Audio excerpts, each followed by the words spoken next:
What is going on, guys? I am the International Sensei, and welcome to another episode of Showverse.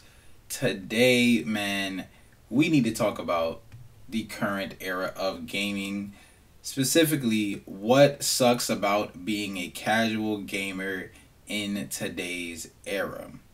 Now, through this video, I'm going to drop a couple of gems, a couple different scenarios and things like that are not the most enjoyable if you are a person that is just a casual gamer.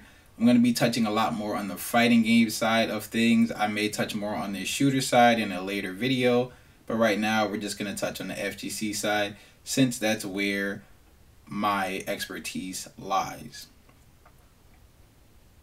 So while we're getting into it, number one of the biggest issues is the competitive esports structure.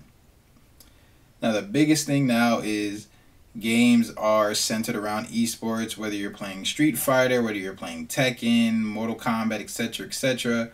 Everything is esports, esports, esports, esports. So you're having to play these games online where you might run into some of the world champions, all these other things, and they have these like online ranking systems that can feed into tournaments, things like that, which can kind of mess up the flow. I mean, sometimes you're trying to just have a good time, play some fun games, but no one really likes to lose and get absolutely demolished on tournaments and stuff like that. So you're kind of having to pick and choose what modes to play and things like that. So your kind of gameplay is kind of dictated by esports in that kind of way. And then also how the games are made now is very, very esports intensive.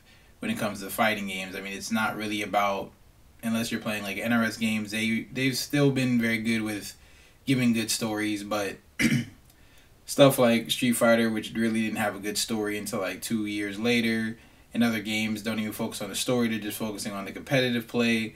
It's super focused on that, so you're kind of neglected in the fighter space when it comes to the casual market. Number two, another thing that is annoying is just like the trolling and spamming of fighting game culture.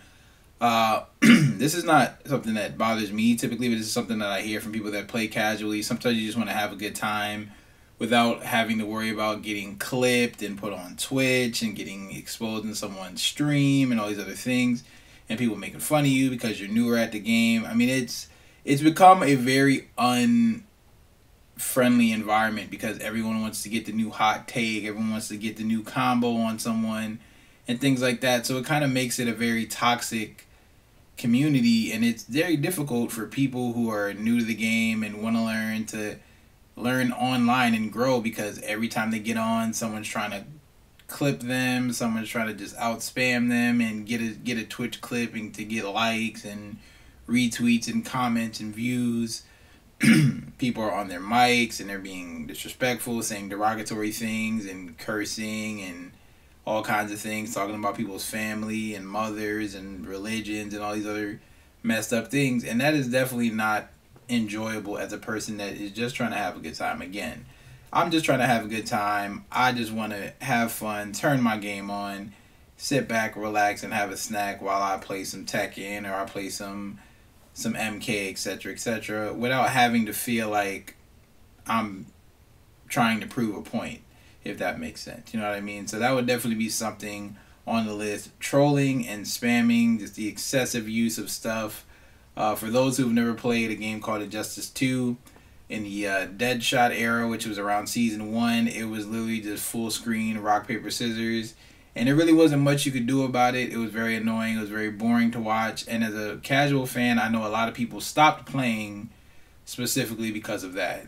So it definitely is a thing that is frustrating if you're just trying to enjoy the game, because in that sense, that kind of play style is not enjoyable to the average player. Number three, and this is something that is like more, I say, inner community based, but I would say someone that's like a casual that might be in the scene or whatever.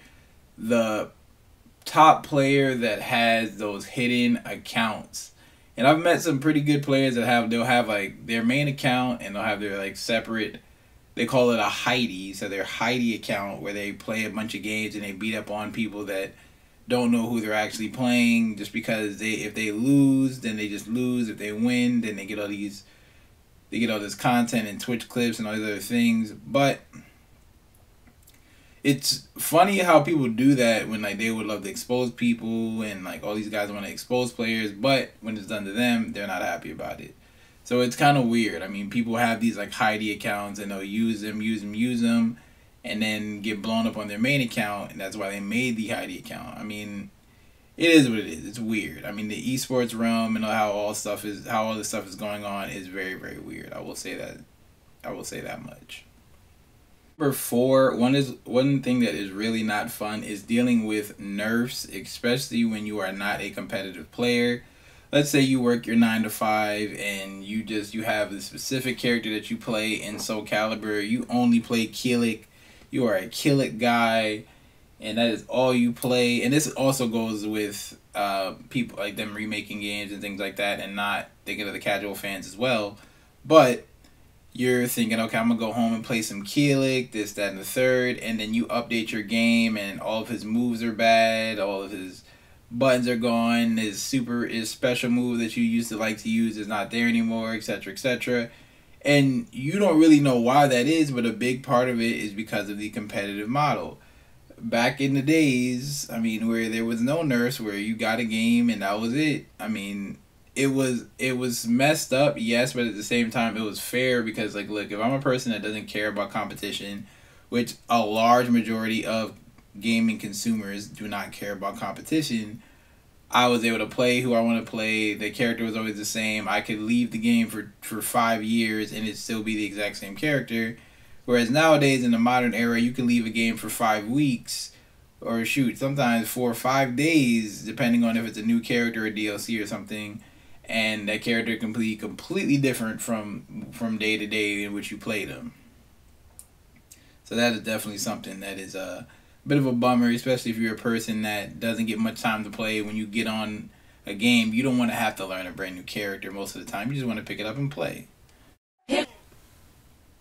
And last but not least, one of the big things is just the amount of content that you have to kind of pay for in the modern era is so crazy. I mean, you're having a game that starts off with like $60 and ends up being like a $200 game, sometimes $300 games if you want to get real crazy, with all the DLC characters and content and stuff like that comes out during the game. And I mean, you're just charging so much for like your average consumer gamer. And I get it, game companies need to make their money and etc., but at the same time, it's like, man, as a casual gamer, I mean, you have to buy all this stuff for one game. It's starting to get to the point where it's getting a little bit ridiculous, where you have like those free titles that are able to be like play to wins type of things. So the more you play, the more things you get and things like that, and you're able to get more content. Certain things that you'll have to pay for, but for the most part, if you have a character that you like, you can play that specific character. I know Brawlhalla does that. Dead or Alive Core Fighters is another game that does that. They did it for DOA 5 and DOA 6. But it's just something that is just more cost effective for a person that might want to try this game but doesn't have the funds to shell out $60, $70, $80 for a game that they might not like that much. You know what I mean? As opposed to paying, like, if I pay $10 for something, I'm not going to be too upset if I like it or if I don't like it. It's like a meal. If I pay $10 for a sandwich, I'm not going to be horribly upset that I paid $10 for the sandwich. But if I pay $50 for this sandwich and it's the worst thing I've ever eaten, I'm going to be super angry and I'm never going to want to buy something from that sandwich shop again. You know what I mean? So I think it's weird how much like DLC has become like the thing to do now, with all these different characters and all different skins and content and stuff like that. I understand why it happens, but I do like that there are certain games that aren't needing to do that, and they're able to have a massive fan base by being free to play and making it based on DLC and getting all these sponsors and all these other things, and being able to flourish and grow in the esports world and in just the casual gaming market. So I definitely want to shout out those game developers. And I also want to shout out all my casual gamers out there that just want to have fun and play some games. If you have a favorite fighting game, shooting game, race or whatever that you like to play, drop it down below and name some of your pet peeves about being a casual gamer trying to play online and trying to enjoy the games in the modern era. With that being said, man, thank you guys so much for listening, and I will see you in the next one. Hey guys, I really hope you enjoyed. Thanks so much for watching. You can check out our website for all the content we produce. Clicking all those YouTube buttons makes it so you see more content from myself and the other amazing creators at Kai's Korner Productions. All donations help us produce more stuff like that for you. See you guys in the next one. Peace.